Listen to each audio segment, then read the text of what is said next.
What up, gang? How we doing today? Howard Bender not here with us today. Unfortunately, Tommy DeVito's fired his agent today, and Howard just couldn't take it. Too sad. One of his favorite characters in the NFL, no longer around. Sean Stiletto is out. So I love. Howard Bender Is taking that the because day we off. were just talking trash about him with that small business opportunity yesterday? Did we cause that? Is that our fault? Maybe. I think a lot of people were talking trash about that small business opportunity. I mean, and the thing is, he fired his agent. Tommy DeVito did. He made good on it by going over unpaid, hanging out, drinking some egg cream. Have you ever heard of that? I wish I hadn't. Apparently, it's some sort of soda of some kind that you drink if you live in like New Jersey. I have no idea, but it looked Drunk. I'm drunk. it looked pretty weird. But anyway, yeah. Now Howard Bender doesn't have power today. So we're taking over. We're going to do the normal breakdown like we usually do. We're going to hit on your questions in the chat. We see you guys, AA, Dino Fontaine. We're going to do underdog like we always do. But we're also going to do a little bit of a holiday party today. We're going to find our favorite NFL players and invite them to a holiday party based on what famous holiday characters they might fit into. So I hope you guys are feeling festive today. I'll keep these lights on this one because I know in the past the blinking has been a problem for certain people. But yeah, we're hanging out. Thank you guys for joining us. Britt Flynn at my side today for Howard Bender. Britt, how you doing today? I'm good. I'm so good. I don't know if you guys saw on Twitter last night, but my husband surprised me with an early Christmas present, a Johnny Cash Black Ibanez acoustic electric guitar. My fingers hurt like hell because I could not put that thing down. But yeah, I'm really great. And you know, if I'm here, that it has to be a party, right? That's dude. Like, I don't make an appearance for nothing. It's a party if I show up. Auntie Coop's gonna be fired up. Probably the biggest Brit Flynn out here. She likes Howard too. Her and Howard are Facebook fans. If it was up to her, the show would probably be you and Howard. But it's you and me today. So what we'll do? Why don't we get into some notes? We see you guys, AA, Sellers, Dino Fontaine. We're definitely going to get to questions in the chat. But why don't we get into some news and notes around the NFL? And Britt, historically on this show, you have been the news and notes desk. So what do you got for us? I have been. But admittedly, I hate to bring this up because this is the person that I least want to talk about, but we have to talk about it. Because last week, Aaron Rodgers was, quote, medically cleared for week 16, and everybody was really excited about it. Like, oh, is he going to come back? Is he not? Well, on Pat McAfee's show yesterday, he said that his season is officially over and said that it was unrealistic for him to come back 14 weeks out from the Achilles injury. And I wrote in the notes, oh, no shit. Like, no, we didn't think that a 39-year-old quarterback was going to come back 14 weeks out from Achilles surgery. We just didn't think that that was going to happen. I think that that's a way for him to stay in the spotlight. But also he wants to continue this narrative and says he also doesn't think that next season is going to be his last. So we're going to continue to get all the Aaron Rodgers drama, much to the chagrin of myself. Yeah, so he said all that on the Pat McAfee show, and then today I see that they actually activated him to the active roster for some reason. So he says he can't play right now, and then he still goes out and has them activate him. I mean, it might not mean much to us, and maybe in the grand scheme of things, it doesn't mean a whole lot, but that means that one player that was going to be on the active roster is going to got bumped from the roster, right? From the 53-man roster. So just so this guy can hang out in pads and not play, most likely. So I don't know, man. That's bugging me, dude. It really does bug me. It's so annoying because you know that he's not going to play. I feel like if the Jets were in playoff contention, that they would have gone. And maybe if he was, medically cleared like he supposedly is, if they were in playoff contention, that he would. But this is a huge quitter mentality. Like, oh, we're out of the playoffs. Like, I just don't really care.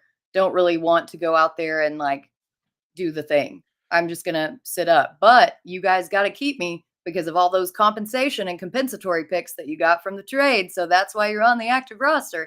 It's just a master of manipulation. And I really honestly cannot stand it. Yeah, with that competitive stuff, I do worry about it. Not just with this team, but some teams I look around at teams that like have already been eliminated from the playoffs, and there's certain players, like certain personality types, where I worry a little bit about how high their compete level is going to be. Right? You look at especially a guy like, for instance, the Tennessee Titans have now been eliminated. Their quarterback, Will Levis, suffered high ankle sprain. Who knows going to be quarterback? But like a guy like DeAndre Hopkins, like I just don't know how I can trust a guy like that to come out and give it 110% in a game that doesn't matter with a backup quarterback. So we'll talk about some of that today. What else you got for notes floating around in the NFL news sphere? Well, I just also want to say I feel like with the transfer portal, in relation to that competitive nature, Yeah, we're that's getting getting wild. getting a lot more indication of, do you love playing football because you love playing football, or do you love playing because you love to win? Obviously, everyone loves to win, but what is your pure motivation? And with the transfer portal, we're seeing a lot more of that. But anyway, this I isn't a do. college football show. Well, still though, I want to we talk all football on here. And again, folks in the chat, definitely get your questions in. We see you, Grumpy Sports. We see you, Dino. We're going to get to those for sure. We just want to hit on some notes real quick at the top of the show, like we usually do. Get the housekeeping out of the way and get right into it. And again, for those just jumping in, no Howard Bender today, no power over at his neck of the woods. So he's able to do some Discord stuff, do some of that stuff from his phone. But yeah, no show today. We got Britt Flynn with us though, so a special treat. And we're going to do a little holiday show, a little holiday segment coming up in a little bit. But yeah, so I don't know. With the transfer portal stuff, and again, it's starting to turn into this thing where they're going to have to make a decision on expanding the playoff or not, because the right now they're clinging to the idea that bowl games are meaningful outside of the playoff. If you expand the playoff, you run the risk of really eliminating all the meaning from all the other games, right? So Yep. I don't know. I don't know what direction you think they should go with that. Well, but on the flip side, so I don't know if you guys know this, but I do some of the college projections for Yeah. Fantasy Alarm. I do Pac-12 and SEC. A lot of these teams who have been eliminated from the playoffs, specifically Oregon and Georgia, everybody's transferring. Everybody's opting Right. out. This is not a meaningful game, even though it's a New Year's Eve, New Year's Day bowl game. Like, it's not meaningful for them. They're all trying to get out, all trying to figure out what they're doing. Um, I personally think that that's a little bit harmful for the college football product. Put a playoff in, put an extra couple of games in there, They're gonna have because there's to. already been controversy over the Florida State being left out, Georgia being left out after only one loss to Alabama. It's just there are too many different variables in there to not put more good teams in these playoffs. That's the biggest egg on the face part of the entire thing, Britt. Of the entire thing is that they essentially made the playoff to take the heat off this argument of like who's the national champion and like having a committee decide all this stuff. And then this year, what happens? It boils down to a committee having to decide. Like that is insane that they set the whole thing up to avoid the committee, and then the committee is what we ended up with, and the committee calls FSU out. Like that's poetry right there. I think they do got to expand it, because if you do it to 12 teams, now there's going to be there's a lot less argument there, because obviously on the bubble, people are going to argue, but there's probably not going to be 12 undefeated teams, right? So Yeah, I think there's a that big discrepancy in right. between the 4 and the 12. Right. Exactly. It's like, you know what, whatever. At that stage, there will be quabbles, but it won't be on this level, right? Because every undefeated team is going to be in at the very least, hopefully. So we'll see on that. But Yep. back to NFL news. That's what matters for us, Britt. Yeah, so Patriots cornerback JC Jackson obviously had some problems with the Chargers. That's why he was released and let go. He was picked back up by the Patriots, but he has now been placed on the NFI list after he wasn't on the sidelines on Sunday, despite being active.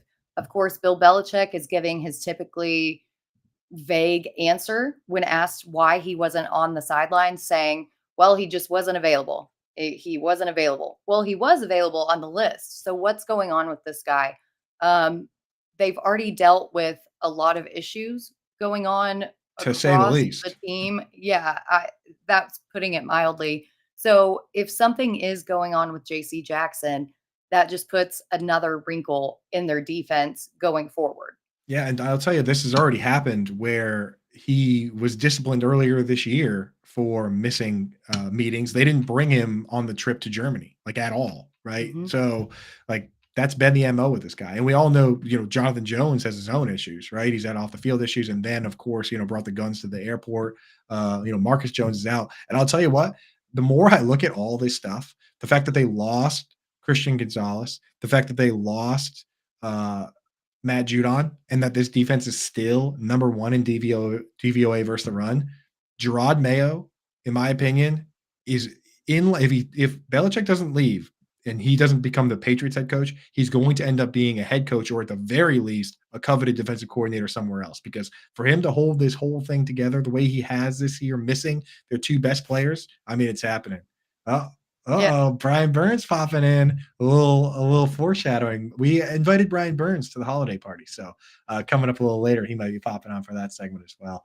But yeah, so Gerard Mayo, what do you think? Yeah, I don't really know a lot about Mayo, but I will say just the Patriots defense as a whole, the way that they have competed with all of these injuries, with honestly the negative game scripts that they've been in, and they've been out on the field so much, they're exhausted and they're still getting the job done. So whatever they're doing there on defense in New England is really working. Yeah, so Gerard Mayo ended up being a fairly young NFL coach because he played linebacker for the Patriots and was very good, but he tore his patellar tendon, Oh. which is one of the worst injuries you can have. It's the injury that Victor Cruz had. It's the injury that Cadillac Williams, remember Cadillac Williams? He Mhm. pretty much derailed his career. David Boston, like very few guys have come back from it. Jimmy Graham is one of the few that actually came back from that injury. So he suffered that injury, couldn't really come back, had to retire early, but then, started his coaching career early because of it, right? At a fairly young age. So, he's 37 years old in line to be potentially a head coach here. So, and seems like a great guy. So shout out Gerard Mayo. What else you got, Brett? I would like to be a head coach at 37. Just saying. Be nice, right? So the Colts, not really big news for fantasy, but it is something of interest. The Colts did suspend wide receiver Isaiah McKenzie and their cornerback Tony Brown for the rest of the season for conduct detrimental to the team. Now, we don't know a lot of the details, actually, any of the details as to why they got or suspended, but a little bit interesting.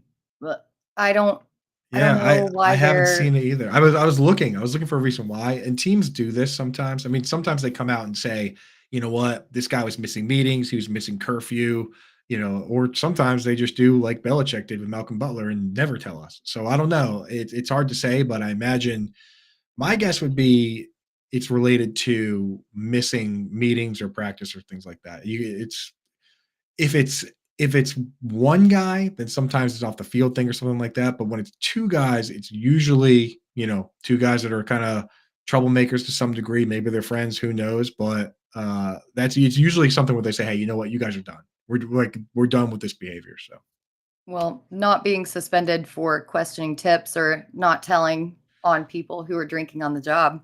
At yeah, least we know that that's not the situation.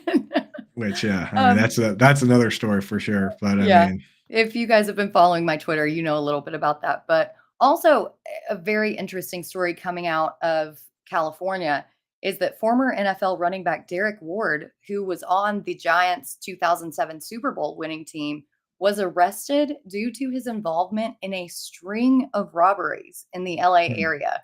He was involved in the robberies of at least five businesses, including gas stations. Now, he didn't use a gun, apparently, but it was more of the threat of intimidation or force. But what are these guys doing? What are you doing robbing a gas station? You're a Super Bowl winner. What is happening? man, that I mean, and the thing is, the league can only do so much with this stuff. You've seen it with a couple high-profile basketball players that, Mhm. you know, pretty much, end up on the streets, end up having mental health issues, things like that. I mean, the reality is because of how high profile these industries are, these companies are, we follow these people, but not every company is responsible for their employees once those employees leave. I mean, I would venture to say very few of them are. So I know people like to point blame at the NFL and say, hey, you know what, concussions or this or that, or this guy should have had more help or all these things. But at the end of the day, people are responsible for themselves, man. So I don't That know. is true, but I still feel like maybe they should have better resources, especially in hindsight. just learning what we now know about concussions Yeah. and actions like that. I feel like maybe the NFLPA should put out some kind of organization that offers mental health assistance to former athletes and kind of keeps them on the right track and keeps them from going down this bad path. So I don't know what happened, why he did this, but with, like you said, the NBA, other players in the NFL who are high profile, it feels like it's more of an occurrence than it should be.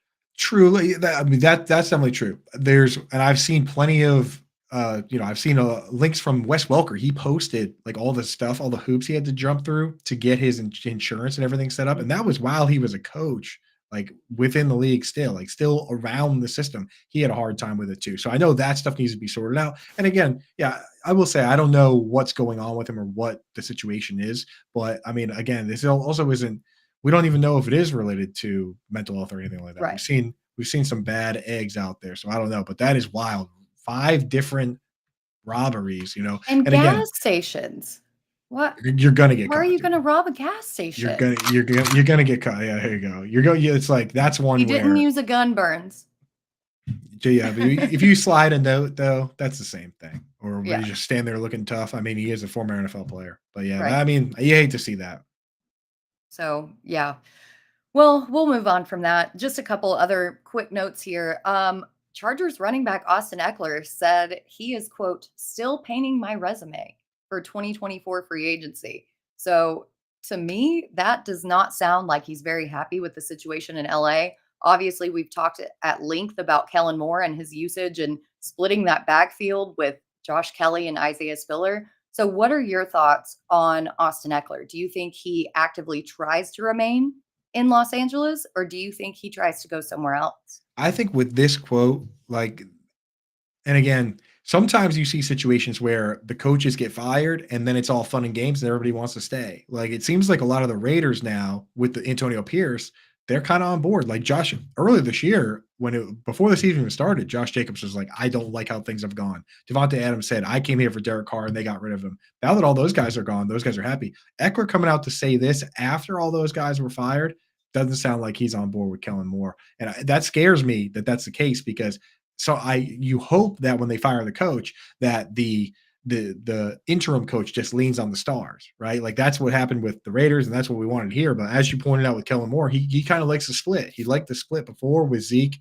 and Tony Pollard. So maybe that doesn't change the split, but at least we know that Eckler's going to keep balling out. He's not going to pack it up. So you can start him where you have to, but I don't even know if I rank him top 20 anymore the way that he's been utilized lately. Yeah, absolutely. And he has a tough matchup next week as well. So, not great. Congrats to Ryan in the chat. Congrats, dude. SFB 14. We're already doing SFB 14. Let's go. Shout out. And I'll tell you what, I've been nothing in stone yet, but I've been talking to some of the I've been talking to Scott Fish, and I've been talking to some of the mods over at Reddit, and we're going to try and bring a little contest to Reddit. So if you're not part of that community, I know Fantasy Alarm, we give you guys a ton of chances to get in, but I'm definitely going to make sure all the Fantasy Alarm members, everybody knows what the detail is with these Reddit contests that we're hopefully going to be running to try and bring charity to more people and bring more people to the Scott Fish Bowl. So I'll give you guys the detail on that when that's up. I'm sure I'll write an article or two on that. So, but yeah, Scott Fish Bowl, man, a lot of fun. I had uh, the privilege of going to do the shopping trip in Boston with Bob Gilchrist and No. yeah. So I didn't send you pictures on that. I tweeted it. No. I retweeted a video on that. Yeah, I got to go with Bob Gilchrist and Mike Fiella and a bunch of we brought the kids, everything. It was great, man. And it's crazy to see how many toys you can get for $15,000, right? It's like a full truck full. The Marines come and pick it up. So just know that when you jump in the Scott Fish Bowl satellites and all these things, trying to get in the Scott Fish Bowl and donate and buy the shirts and do all that stuff, that gives you a chance to get in this tournament and compete, which is a ton of fun. But when you do that, you also are literally buying toys for kids. So shout out Scott Fishbowl, and shout out Ryan Volts, man, for getting in, dude. Awesome. Especially in this holiday season. Yeah. Very, very appropriate right now. So just a couple more notes here. Nothing really big. Arthur Blank says that we will let the season play out before deciding Arthur Smith's future. Like that. I know how we want it all to go. Hopefully they get rid of him or at least give him a stern talking to and say, hey, we have 3 top 10 draft picks here. Let's use them. For But sure. I don't know how that's going to go. And then George Pickens on not blocking on a crucial run play. He was just like, I didn't want to get injured. His lack of commitment, I feel like, is why he fell down the draft boards the way that he did. And then now he's just confirming That's that he doesn't have crazy, dude. commitment. I didn't want to get That injured. Guess what? Nobody wants to get injured, but you still do your job. it's starting. And and he's It's not start. doing his job. It's starting to seem like I think I might have actually discovered the Steelers' secret, right? I think I might have discovered the Steelers' secret to finding all these breakout wide receivers and all these discount wide receivers is they just go after the guys with the worst possible attitudes, starting with Mike Wallace and Antonio Brown and Martavis Bryant, and they just hope that they figure it out, right? But I mean, it's not a bad strategy, to be honest, because like if you're going to choose between guys that aren't talented but have good attitudes and guys that are talented with bad attitudes, I mean, it might make more sense just to try and scoop up as many of those guys as possible. Chase Yeah. Claypool in the chat, great point, dude. Yes. I mean, like, hey, that might be the secret sauce, and maybe the Patriots need to start scooping up more guys with bad attitudes because it Well, seems they like, scooped up Booty. right, yeah. I mean, maybe that's the way, dude. Let's go for these. Let's get more punks in town and see if we can straighten them out because just drafting guys that aren't good, that's not the way to go. I've handled dozens of balls. There it is, parents. Let's get into let's check the chat real quick and answer some questions there, and then we'll do some injury news, and then maybe we'll do a little underdog. So in the chat here, AA wants to know, shout out AA, hanging out with us all the time. Half point PPR flex. Rashee Rice, Zeke Elliott, Javonte Williams, Gus Edwards, or Sam Laporta. So his starting lineup must be loaded if that's a flex decision. So I don't know. I'll tell you one right off the bat. I'm going to rule out Gus Edwards and honestly probably also Javonte Williams against the Patriots. I don't think that's a good matchup. So I will now hand it off to you to make the difficult decision of Rashee Rice, Zeke, or Laporta. Brett. Yeah, I'm looking. I haven't done my matchup previews yet. I've been working on them, but I haven't gotten all the way through. Yeah, it's good matchup for Zeke, good matchup for Rashee Rice, and Laporta is kind of like middle of the pack. I think you have to go Rice here, to be honest, just based on the target volume that he's seeing and his ability to get yards after the catch. He is emerging as that wide receiver 1 in that offense, but man, it's really hard to bench Sammy Laporta. It's hard to bench Zeke too, to be honest. I mean, the thing with Sam Laporta is when you go through, like he is better in standard and half PPR, but he doesn't have a lot of like big yardage games, you know. And the 3 touchdown game this week really papers over the 2 bad games against the Bears, where he only had like 20 yards, 18 yards, and some of these other games where he only has like 40 yards. This is the problem we run into with the flex, and I have a hard time correcting people on it. People always think I'm going to answer with the tight ends because I'm the tight end guy. You know what I mean? But the reality is a lot of the support we have for these guys is based on positional scarcity. Where when Trey McBride gets 10 targets and 100 yards, we go crazy. But if Rashee Rice gets 100 yards, we're just like pretty good. It's like, meh, that's expected. Exactly. And when, Pat Freiermuth gets 120 yards, we're like, wow. But, 2 wide receivers last week at 140 yards. So unless it's tight end premium, I honestly usually skew towards running backs and wide receivers. So I think personally, it's hard to go away from Rashee Rice in the matchup he has, but I wouldn't mind Zeke either. I think it's going to be Rashee though. Mm-hmm. Yep. Agreed. Which 2 would you start for the Dino Fontaine? PPR Higgins, McLaurin, Waddle, Achane, Palmer, Pollard. I'll tell you right now, McLaurin having the breakout game last week has you fired up, but I'm not going to start him against the Jets. No, it's a red herring. Has everybody scared. Right. So I'm not going to be like a Curtis Samuel, Logan Thomas game because the perimeter receivers against the Jets typically do not do well at all. And if Al ends up getting benched again, like Ron Rivera just decided, like, I'm going to protect him and take him out, which nearly screwed me in a bunch of fantasy playoffs, by the way. Thank you, Ron Rivera. Then we can't even count on him there. So I think Higgins definitely, with Jamar Chase already being ruled out. Am I crazy for wanting to go Waddle and Palmer? I'm sorry, Waddle and Pollard. I'm not going to start Palmer. So Palmer's out. Yeah, Palmer's out. I'm actually, though, leaning towards Achan because it looks like Jonathan Hankins is trending towards not playing already again this week. And we saw last week with James Cook, the passes, the running ability. Like without Jonathan Hankins, that run defense was It's a severely mess. depleted. Yeah, And it's a so disaster. even though he is splitting time with Mostert, I think that Achan could have heavy usage in the passing game. And so I'm kind of leaning Achan. You're gonna have Higgins and Jalen. Achan. You're gonna have Jalen Waddle and Tony Pollard on the bench. I don't know. If Tyreek I Hill does not play, then we have to move up Waddle. But if Hill does play, it's too early in the week to answer these questions. Right. It is early in the week. Yeah. Come back to us with that, Dino. But I think I'm with Britt, man. You got to start Higgins with no chase, and Achan's got crazy upside. But come back to us with that one in ideally tomorrow. We'll be around for that one.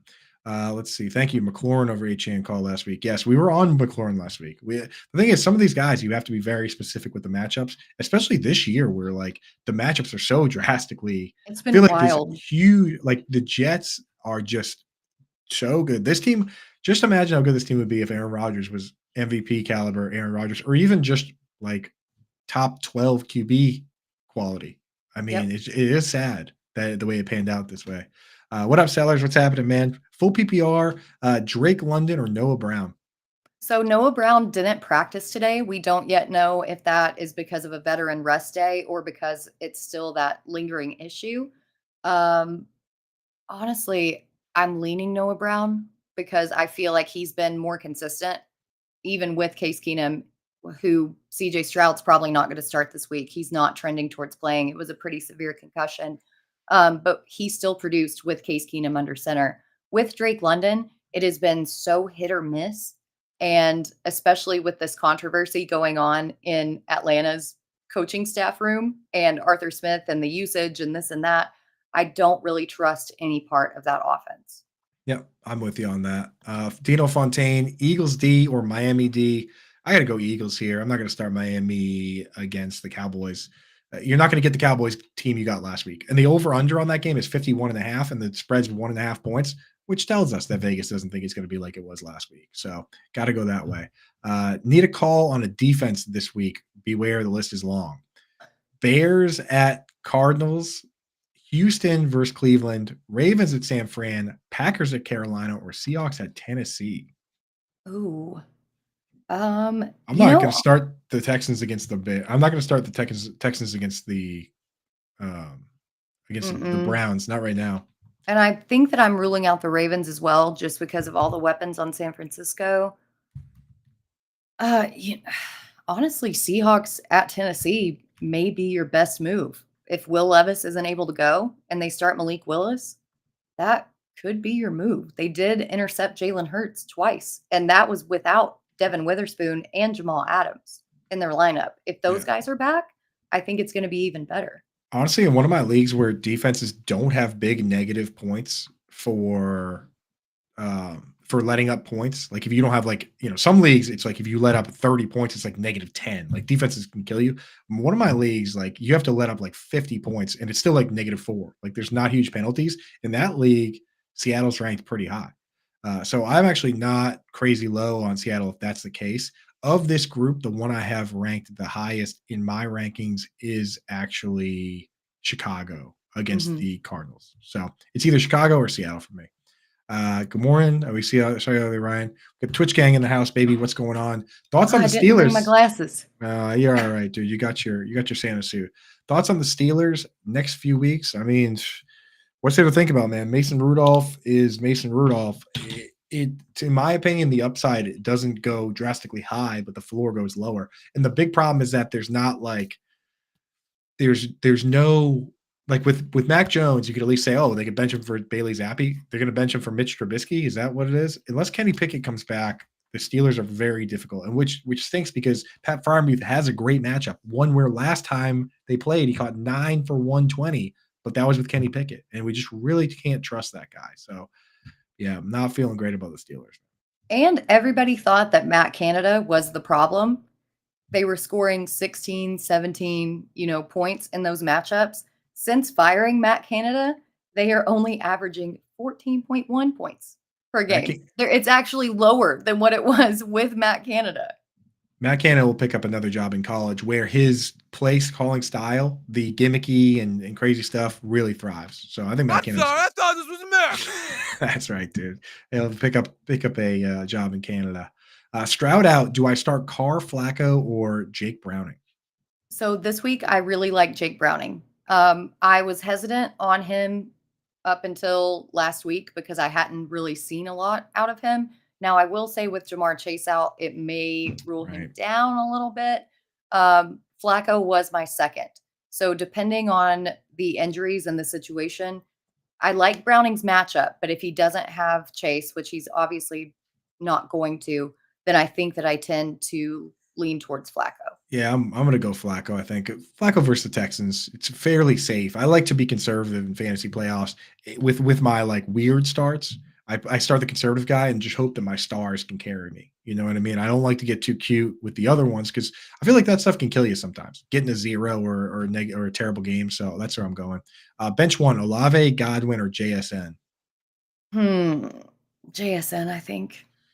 Yeah, I think it's I got to don't be know. that way. Godwin seems like he's finally healthy. He was dealing with a neck, then he was dealing with a knee. This week he looked great. So I think you got to bench JSN. He's the only one of those guys that's not a full-time player. Kayambi Fairbairn. Fairbamo. Guy I know that guy. Kayami Fairbairn or Justin Tucker. It's got to be Justin Tucker. Tucker. Has to be Tucker. Although I have Fairbairn ranked I'm fairly barnish on him in my rankings this week, but I have Tucker like 4. Justin Herbert is my QB. Should I start Kyler Murray, Matt Stafford, or Baker? That's tough because I like Kyler. John and Pemba like Stafford. So we need a tiebreaker, Britt. Yeah. Kyler against the Bears, or Stafford has the Saints. It's tough either way. Honestly, though, with Marshawn Lattimore still being on IR, and again, the Alontae Taylor situation, I think I'm going Stafford. John's the QB guru, so everyone should be siding with him. I just like Kyler, man. I think that game's gonna be fun. Two little quarterbacks, Fields and Kyler, scampering around everywhere. He's also got a lower body injury, though. He'll be scampering around. Okay, he's fine. Book it. There you go, dude. Ronnie, it's easy for me to say. Barney Rubble. That's what that was there. Which 2 wide receivers between Terry McLaurin, Devonta Smith, OBJ, and JSN? I don't like McLaurin. I don't like OBJ. I think it's Devonta Smith and JSN for me. That's where I'm leaning as well. OBJ has been good, but the targets and the snaps aren't there. It's just been some big plays. So are you looking for consistency or are you looking for big play? Because I think JSN has the safer floor. If you're looking for a big play, go OBJ, but definitely Devonta Smith. For sure. Yep. I'm fully on board with that. OBJ he scares me, man. He scares me. Should I start Swift over any of these? McBride, Kelsey, JT, Connor. I'm not going to start him over McBride or Kelsey, but I might over JT or Connor. What do you think? Yep. Yeah, I think I would start him over Connor, honestly. Yeah, it's not a good spot for Connor. The Bears defense is better than they were. They're getting better incrementally, to be honest. They're so good. Since getting Montez Sweat, they're literally only allowing 90 yards per game to running backs. Like, that's it. Yeah. Eddie Jackson back. It kind of kept Laporta in check, too. I do worry about the Bears defense. Colts or Broncos defense? Colts are playing the Falcons, and the Broncos playing the Patriots. We gotta go Broncos, right? Yeah, we got to go Broncos. Patriots stink. Go Patriots. Makes you feel real good, huh? Saquon or Curtis Samuel in standard? Ooh, in standard. That's a curveball. Eh. I almost always start the running back in standard. Yeah, that's where I'm leaning to. I know that the Giants don't, score a ton, but Right. Washington also has a very tough matchup against the Jets. Yeah. Broncos versus Pats, Eagles against the Giants or Packers defense this week. I think I'm still going Broncos. Yeah. I don't trust the Eagles defense. Right. Packers. Darren Waller's back. It's down. Honestly, Eagles with Darius Slay out, like I ranked them third because the Packers are facing the Panthers. I would consider the Packers too, but I just start the Broncos against the Patriots. Mhm. All right, let's rapid fire through these, and then we can get to underdog, and then we'll do a little holiday party. Browns or Colts defense? I'm gonna go Browns. Still Browns. I know they've kind of fallen apart over the past couple weeks, but they still get the sacks and turnovers. Exactly. Colts get a lot of sacks, but like the Falcons don't really give you a lot of opportunities with the weird playbook. Like they're not like very strange team. It's actually hard to kind of rack up points against them unless Bijan's going to get tackled for another safety, of which it's happened like 4 times, I feel. Shoot me. Full PPR defense, Baltimore, KC, Philly, or Chicago. Saving the start sit for tomorrow for running back, wide receiver. Appreciate you, Brad. That helps us out. Mm-hmm. Can't start Baltimore against San Francisco. Mm-mm. I would start KC against the Raiders, honestly. Yeah, I think that's where I'm leaning to. I was trying to decide between KC and Chicago, but yeah, KC. Baker or Mullins, then Seahawks or Colts. I'm going Baker, and then I'm going Seahawks. Yeah. I don't mind the Colts there. Colts actually quietly racking up sacks this year. I think they're like top 5 in sacks. So And Grover Stewart's back. Zeke or Monty? Mm. Zeke. I'm going Zeke. You can't go away from Zeke right now, especially in full PPR. But is Ramondre going to play? If Ramondre plays, then there's not even a question to be asked. That's the situation. Like I need more information. Oh yeah. Well, if Ramondre plays, then you're definitely not starting Zeke. You're starting Monty. But if Ramondre's out, then it's easily Zeke. So that question is going to answer itself in a couple of days. For me, I'm sticking with Trey McBride. Maybe Trey McBride, rest of season, locked in, tight end 2 behind only Travis Kelce. Kittle doesn't even have a good matchup against the Ravens, to be honest. Yep, same. Yeah. Needs 3 out of these guys. So bench 2 out of Tony Pollard, Kyron. Well, you're going to start Kyron Williams no matter what. Mm-hmm. And you're going to start Jahmyr Gibbs no matter what. So he actually just needs to bench one of these guys. Do we bench Bijan? We bench Bijan? Is that the situation? I feel like I don't like this at all. I feel like ownership is begging Arthur Smith to use the good players. So I might bench Pollard. We have to bench Pollard. The Colts are literally 23rd in rush DVOA. They've given up the 4th most fantasy points to the running back. Like, we just have to hope and pray that Arthur Smith actually uses Bijan the way that he should be utilized. Yeah. So, or we have to just hope and pray that Arthur Smith gets fired. That'd be nice too. But anyway, let's take a quick break to give a shout out to our friends over at Underdog. Yeah, get the lights going, get fired up for Underdog Fantasy. You can get signed up over there right now if you use promo code ALARM, or just click this little finger over in front of Britt. Britt, you can point at that for everybody. Click that, get set up over there. If you deposit $100 now, they'll match your deposit up to, well, they'll match your deposit 100% of whatever you deposit up to 100. So if you put in 20, they'll give you 20. You put in 100, they'll give you 100. Honestly, you're going to use it anyway, because even if you don't use it for the pick'em contests that are going on now, you're going to do it for best ball when you do the Fantasy Alarm best ball drafts with us and all that stuff. So, I mean, take advantage of it while you can. They don't always have that stuff going. So get in there, get going. They've yet to give us the featured play for this week, unless you've seen one, Britt. Have you seen anything on there? Yeah, they usually give you for Thursday, they'll give you a little discount, right? We've already given a couple plays for Thursday. I'll give mine for this weekend. Again, I like to do a Thursday play and then I do a weekend play. So I've given you a couple weekend picks. I'm going to give you a Thursday pick tomorrow. I think, Britt, you've got a Thursday one going on today. But mine for this weekend is Dalton Kincaid, set at 30.5 receiving yards. That's right. There it is. That's my boy. And I have to go higher on this one. I'm willing to write off last week completely for 2 reasons. One, he comes out early in the game and he's got the wrong gloves on. He's wearing these like rain gloves that only really work when they're wet, and it just wasn't wet enough. So he drops the balls. They show him on the broadcast switching gloves, and by that time, the game was out of hand. They didn't really throw much from that point on. In fact, they only threw 15 total times. Dalton Kincaid, people say, oh, he only got 2 targets. Stephon Diggs only got 4 targets, right? Like, so this game script this week is totally different. They're playing one of the worst defenses versus the tight ends. I think he easily surpasses that 30.5 yards, and I'm willing to start in my real leagues. So let me get the higher on Mr. Dalton Kincaid. What do you got, Britt? Yep, I'm with that. I am going to stick with a player from Thursday night, and that is Cooper Kupp. 6 receptions. I have to go higher than this.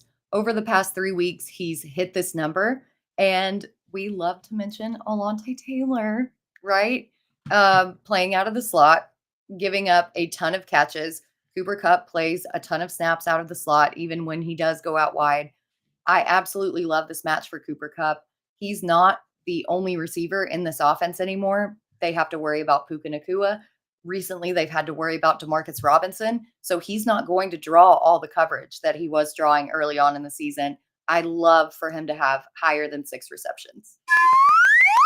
Oh, yeah. Get it in there. And I'm going to give you guys one tomorrow. So we'll get a whole Thursday one set up for tomorrow. Britt's pick Cooper Kupp. Howard's going to have a pick tomorrow. I'll have a pick. So get in there. Get set up with promo code ALARM over at Underdog right now if you're not set up yet.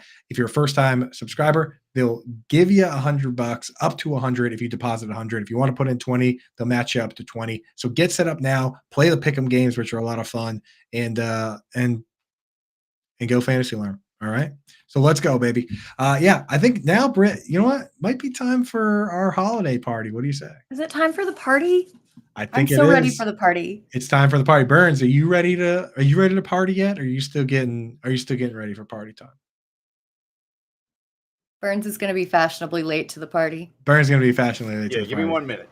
There he is. Producer Brian Burns, still getting ready for the party. Here's what we're doing for holiday party, folks. And I would love to hear from you guys in the chat to see who you would invite to the holiday party. But what we're doing here is we're taking NFL players and relating them to anyone holiday related, any characters, movies, whatever that you can think of that you think would be a good fit for them. Here, I'll give you the first example. I'll go first. I'm inviting Jimmy Graham, aka the ghost of Christmas past. Jimmy Graham coming out of nowhere, coming out of retirement, which is what I thought, to go sign with his old team, the Saints, even without Sean Payton there. He has 6 receptions this year. 6. 4 touchdowns, dude. So Jimmy Graham showing up to the party, jingle jangling with the chains, the ghost of Christmas past, haunting Taysom Hill owners who just got 5 yards from him this week, haunting Juwan Johnson owners, Foster Moreau, Jimmy Graham, dude. Shout out Jimmy Graham. I cannot believe that every time that Jimmy Graham's name is set up on Red Zone, I'm like, what the hell is happening? Or what year am I in? Am I in 2013? What is seriously? Hey, Brian Burns made it to the party. What's up? Producer Brian Burns out from behind the glass, and look at the festive setup there. How long did it take you to set that up? It was just a green screen. Very nice, my dude. All right, wait. Since you're the fresh guest in, I just did my first one. Jimmy Graham, Ghost of Christmas Past. Who you got? Who you inviting to the NFL holiday Christmas party? First on my list, I'm going with Josh Allen, Stephon Diggs, and Trayvon Diggs. And basically the family in the movie The Ref. I don't know if you've ever seen it, but it is fantastic. Dennis Leary basically is he's a thief that gets caught up with this family that they just do nothing but fight. And I feel like that's kind of been the what's going on in Buffalo, and with a little sprinkling of Trayvon Diggs. Dennis Leary. Oh, wow. I'm looking at this. I have not seen this movie. But dude, it's hilarious. Dude, there's great. A pretty loaded cast here, dude. Kevin Spacey. Yeah, I mean, what the heck? Judy Davis. That's interesting, man. So have you seen that one, Britt, The Ref? I haven't. I don't watch movies. Y'all know that I don't watch movies. I don't know that, and I don't like you as much now. That's what I'm saying, dude. What the heck? You gotta listen. I grew up on a farm. We had satellite. We had one little convenience store that had maybe 20 VHS tapes. I did not have the opportunity to watch movies. Here we go. The old farm story again. Oldest trick in the book. You all gather around the radio and listen to the stories. We actually used our antenna and tilted it the right way when the wind was blowing correctly so that we could watch the Cowboys game out of the Little Rock station. And there was always snow on the TV. And I wondered for the longest time why it was snowing in Texas and why we were never getting snow. I feel like you grew up in a third world country. Yeah. You know? Not disputing that. Brett, AA wants you to invite Taylor Swift. Who would she be in this NFL Christmas tale? Well, guess what? I am inviting Travis Kelce, so she would come by proxy. I equate Travis Kelce to being this just very joyous, very optimistic, happy-go-lucky, very fun life of the party person. And so he is my elf, like Buddy the Elf. Oh yeah, Buddy the Elf. That's actually that's exactly him, dude. And so I think obviously I did include him on my list so that Taylor could come with him, so that I wouldn't be a weirdo being like, Taylor, come to my party. No, if I invite Travis and Taylor just comes, then it's like a little coincidence. But I do feel like Travis Kelce is the embodiment of elf. Seeing him eat the weirdest things that he eats in these commercials, Right. The spaghetti with the maple syrup and elf, I feel like that would be something that Travis Kelce would do. And he would just be so fun at a holiday party. Yeah, and then he just amazes you with his athleticism, like the snowball fight in Yes. that movie. I do. I have to watch that one this year because I don't think I watched it last year. Dude, I laugh out loud every time he jumps onto the Christmas tree. You remember he jumps off the couch into the tree? It's so funny. Can you imagine the filming of that movie was actually done on the New York streets, and everything that he did on the street was improv? No. Can you really? imagine? Yes. Can I you didn't know that. imagine being one of these people in New York City, having Will Ferrell dressed as an elf come up to you and ask to like sit on your lap or whatever? You know what I mean? Like how? Have you ever seen How his crazy. Saturday Night Live audition tape? No. Dude, he does this impersonation of a cat. He just gets up on the stage and has a ball and just acts like a cat. It's incredible. It's so funny. You have to see it. Like, his improv is outstanding. I'll check that out after this. But that's the only thing he does for this audition. I think he has like maybe he does something else, but that was the memorable part. Like, he does it for like 2 minutes and it's not boring. Like, you're watching, like, this is incredible. You would think it would be. All right, I got one more. I got another one for you guys. I got one. You guys seen the movie The Santa Claus with Tim Allen? You seen that one, Brett? Oh, so they did have that one in Arkansas. They had that one. That VHS was part of the rotation. Okay, so Isaiah Likely is Tim Allen in The Santa Claus, and that would make Mark Andrews. So basically, Mark Andrews was Santa Claus who fell off the roof, and Isaiah Likely just picked up his clothes, and now he's Santa Claus. He just stepped right into his role. I almost made, if you think that's bad, I almost made Aaron Rodgers Santa from that movie where he just dies 5 minutes in the movie. But no, I went on the positive side. Isaiah Likely is the Santa Claus. Ho, ho, ho. That's so good. Daniel Kaskinen says that one's on every day on Spectrum. So now, yeah, when you watch it now, picture Isaiah Likely just putting that coat and hat on, being like, I'm Santa Claus now. What's up? And it's so proper because it did take Tim Allen a little while to develop into Santa Claus. It took Isaiah Likely a little while to start running the routes and getting the targets. But now he's full on. That first game, he did not want to be Santa Claus, dude. No, he didn't. Zero receptions that first game. That was him still in Tim Allen denial when he was like, this ain't happening. But now he's fully embraced it in the red suit.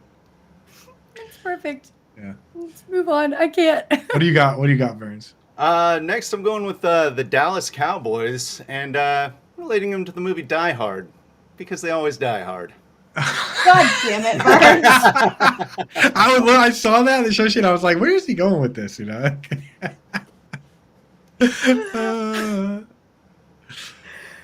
I can't because it's so accurate. Because it is accurate. And then we always argue, is Die Hard a Christmas movie? 100%. Or are the Cowboys a playoff team? Absolutely It's the is. same argument that we have at the same time every single season. Okay, right now on Rotten Tomatoes, they have a top 150 list of Christmas movies. Take a look at it because there are like 15 to 20 movies on there that I was like, I don't know if that's a Christmas movie. Yeah. I was looking at the same list because I was like, oh, Christmas movies, let's check it out. There's a few on there. Batman Returns is on there. Yeah. In what world? There is Christmas within the movie, but it's not like Die Hard where it's like a Christmas movie. Come on now. I mean, I've heard arguments for both sides, but the biggest argument in favor isn't that Christmas is integral to the plot, which I think it is.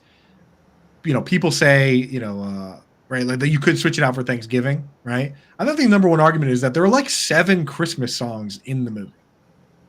That's a good argument. And here's the thing, my buddy, he's got a couple of toddlers, little girls, and they actually got a Christmas book, like a die-hard Christmas book for kids. Like they make those. So there you go. It's official. I gotta get myself a Batman Returns Christmas book. No, it's not a Christmas movie. According to the internet, it is.